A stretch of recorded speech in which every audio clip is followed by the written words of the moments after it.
Les courbes caractéristiques du transistor. Cette leçon fait suite à l'examen du transistor commencé dans les leçons précédentes. Le premier chapitre sera consacré à l'examen des courbes caractéristiques du transistor. Le second chapitre indiquera l'utilisation que l'on fait de ces courbes caractéristiques. Enfin, le dernier chapitre sera consacré à l'effet de la température sur le fonctionnement du transistor. 1. Les courbes caractéristiques du transistor. 1.1. Les courbes et réseaux de caractéristiques du transistor. Vous avez vu que la courbe caractéristique de la diode permet de connaître son fonctionnement. En effet, pour chaque tension appliquée aux bornes de la diode, la caractéristique permet de connaître le courant qui la traverse. Il en est de même pour le transistor, c'est-à-dire que ses propriétés peuvent être déterminées grâce à des courbes caractéristiques. Néanmoins, le cas du transistor est différent de celui de la diode. Tout d'abord, il peut être utilisé dans les trois montages fondamentaux, émetteur commun, collecteur commun, base commune, et par conséquent, les courbes caractéristiques seront fonction du montage particulier examiné. Ensuite, le transistor possède 4 grandeurs électriques alors que la diode n'en possède que 2. Cela apparaît clairement à la figure 1. Ces 4 grandeurs électriques sont les deux tensions VVS et les deux courants IE et IS. La tension VE, appliquée entre l'électrode de commande et l'électrode commune et le courant IE parcourant l'électrode de commande définissent le circuit d'entrée du transistor. De la même façon, la tension VS, appliquée entre l'électrode de sortie et l'électrode commune, et le courant IS circulant dans l'électrode de sortie définissent le circuit de sortie du transistor. Une courbe caractéristique représente la relation entre deux grandeurs électriques. Dans le cas présent, il y a 4 grandeurs électriques. Il est donc possible de tracer 6 courbes caractéristiques VE, IE, VS, IS, VE, IS, VS, IB, VE, VS, IB, IS. Par ailleurs, les 4 grandeurs électriques sont toutes dépendantes l'une de l'autre. Par conséquent, pour un couple de grandeurs données, il existe plusieurs caractéristiques que l'on appelle un réseau de caractéristiques. Prenons l'exemple du couple VS-IS. Vous savez que le courant IS est fonction du courant IE. IS est également fonction de la tension VE puisque celle-ci détermine IE. Par conséquent, il est possible de tracer une courbe caractéristique pour chaque valeur du courant IE. IE est le paramètre relatif au réseau de caractéristiques VS-IS. La figure 2 représente le réseau de caractéristiques relatif au couple VS-IS, réseau de caractéristiques de sortie. Pour chacun des 6 couples énumérés précédemment, il existe un réseau de caractéristiques que l'on trace en fonction d'un paramètre. Ainsi, on peut tracer le réseau de caractéristiques relatif au couple VE, ayant pour paramètre VS, caractéristique d'entrée. Nous reviendrons sur cet exemple ultérieurement.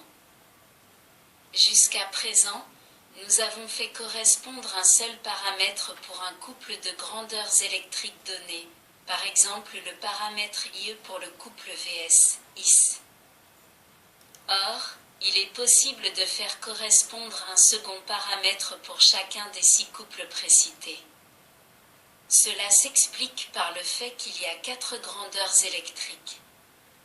Par exemple, pour les caractéristiques de sortie, couple VS-IS, le paramètre peut être VE. Dans ce cas, pour chaque valeur particulière de VE, il existera une courbe caractéristique. Ainsi, il est possible de tracer 12, 6x2, réseaux de caractéristiques différents. Toutefois, pour connaître les propriétés d'un transistor, il suffit de posséder 2 réseaux de caractéristiques. Les 10 autres s'en déduisent graphiquement. Nous parlerons dans ce chapitre des réseaux de caractéristiques habituellement fournis par les constructeurs dans les documentations techniques. Par ailleurs, nous prendrons en considération le montage à émetteurs communs car nous avons vu qu'il présentait de nombreux avantages par rapport à celui à base commune. Les grandeurs électriques utilisées apparaissent à la figure 3. Le circuit d'entrée est défini par la tension VBE, tension base émetteur, et le courant IB.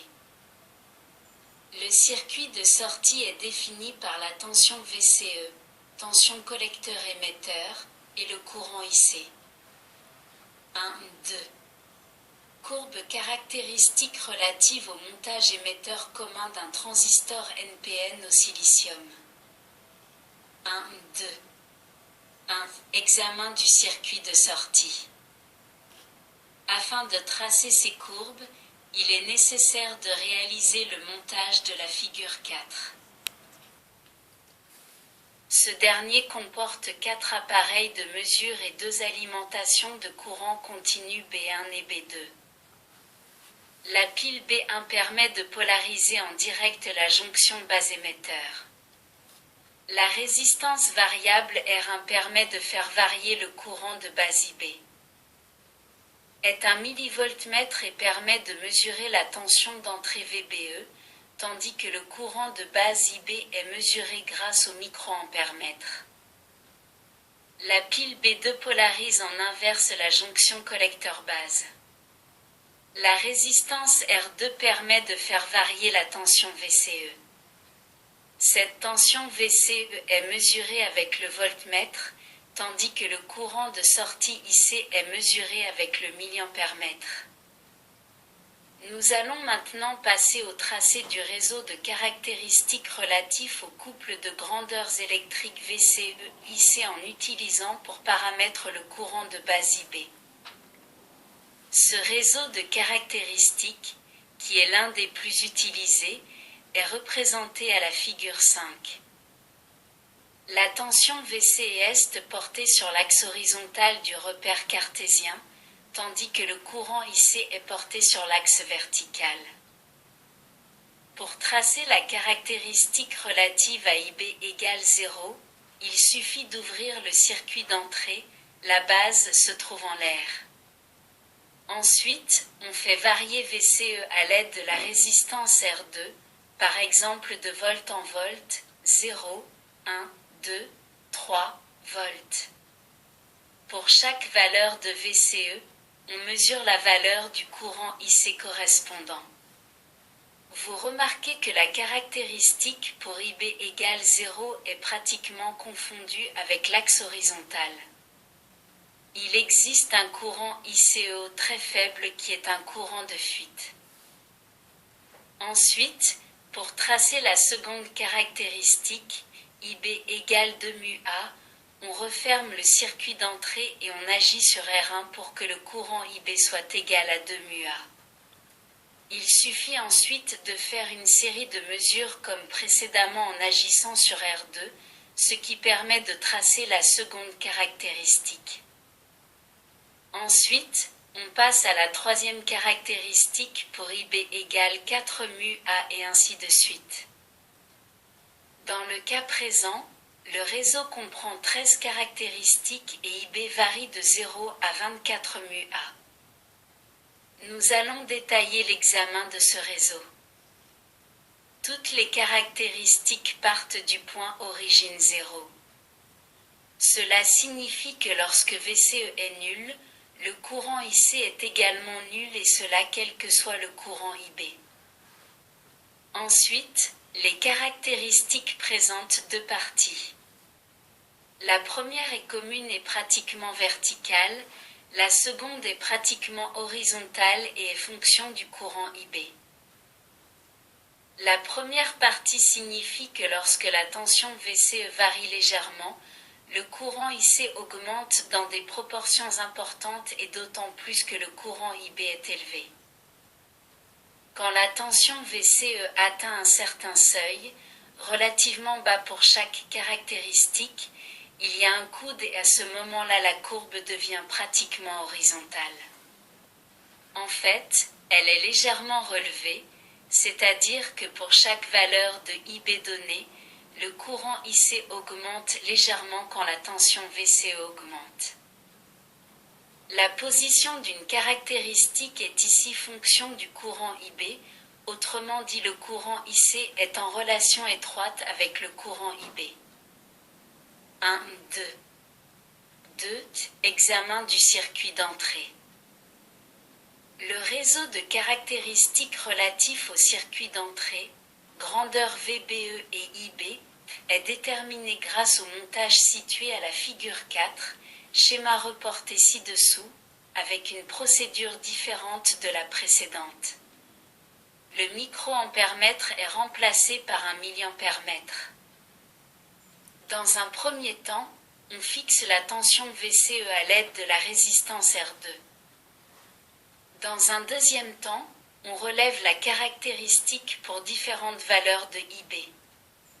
Pour cela, on fait varier R1 pour chaque valeur de IB, on relève la tension VBE. Cela détermine une caractéristique. Pour une seconde caractéristique, on change la valeur de VC et on recommence la même série de mesures. On trace ainsi plusieurs caractéristiques comme cela apparaît à la figure 6. Vous remarquez tout de suite que ces caractéristiques sont analogues à celles d'une diode. En effet, la jonction base-émetteur est polarisée en direct. Toutefois, quand IB est nul, base en l'air, la tension VBE n'est pas nulle, mais vaut environ 0,6 volts.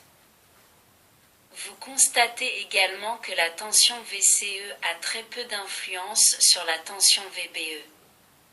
Si pour un même courant de base VCE passe de 1 volt à 10 volts, la tension VBE ne varie que de quelques dizaines de MV. En conséquence, les fabricants se contentent de fournir une seule caractéristique d'entrée, correspondant à une valeur moyenne de VCE. 1, 2, 3. Réseau de caractéristiques relatifs aux grandeurs SIC et IB, paramètres VCE. Le montage utilisé est toujours celui représenté à la figure 4 ci-dessus. Dans un premier temps, on fixe la tension VCE à l'aide de R2. Puis dans un second temps, on règle R1 de façon à faire varier le courant IB. Il suffit de relever la valeur du courant IC pour chaque valeur particulière du courant IB. On obtient ainsi le réseau de la figure 7. Ces caractéristiques sont appelées caractéristiques de transfert car elles mettent en relation le courant de sortie IC avec le courant d'entrée IB. Vous remarquez que IC est proportionnel à IB, à VCE constante. Plus que VCE est élevé, plus le coefficient de proportionnalité entre IC et IB est élevé. En réalité, les caractéristiques de transfert ne sont pas exactement des droites, mais pratiquement on peut les assimiler à des droites. 1, 2, 4. Diagramme général des caractéristiques d'un transistor. Il est possible de réunir les trois réseaux de caractéristiques vus précédemment. Ce regroupement est représenté à la figure 8. Il y a 4 cadrans.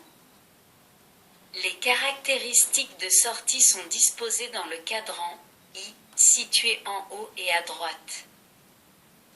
Le cadran 2 disposé en haut et à gauche représente une caractéristique de transfert. Par rapport à la figure 7, Les courants IB croissants sont comptés vers la gauche de l'origine 0. Enfin, le cadran 3 représente une caractéristique d'entrée. Dans le cadran 4, on représente le réseau de caractéristiques relatifs à la réaction du circuit de sortie sur le circuit d'entrée. Dans le cas du montage en émetteur commun, ces réseaux de caractéristiques donnent les valeurs suivantes. Cadran I, caractéristiques de sortie. On trouve la valeur du courant de sortie IC en fonction de la tension de sortie VC et cela à courant de base constant. On écrit IC égale F, VCE, à IB égale constante. Cadran 2, caractéristiques de transfert. Permet de trouver le courant de sortie IC en fonction du courant d'entrée IB, à tension de sortie VCE constante. On écrit IC égale F, IB, à VCE égale constante. Cadran 3, caractéristiques d'entrée. On y obtient la valeur du courant d'entrée IB en fonction de la tension d'entrée VBE à tension de sortie VCE égale constante. On écrit IB égale F, VBE, à VCE égale constante. Cadran 4, caractéristiques de réaction. Ces caractéristiques permettent de déterminer le rapport de réaction, c'est-à-dire l'influence de la tension de sortie VCE sur la tension d'entrée VBE, à courant de base IB constant. On écrit VBE égale F, VCE, à IB égale constante. Un constructeur peut fournir d'autres caractéristiques que celles déjà vues jusqu'ici. En particulier, la caractéristique relative au courant I7 à la tension VBE peut être donnée, figure 9. La tension VCE peut être constante. Comme il existe une dispersion liée à la fabrication des transistors, le fabricant indique une caractéristique typique ainsi que la caractéristique minimale et la caractéristique maximale. La majorité des transistors possèdent cependant des caractéristiques qui coïncident sensiblement avec la caractéristique typique.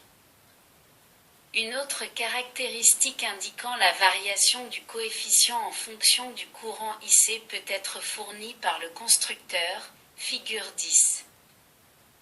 Cette caractéristique n'appartient pas au groupe des 12 réseaux de caractéristiques mentionnés ci-dessus. Elle est donnée en fonction du paramètre VCE.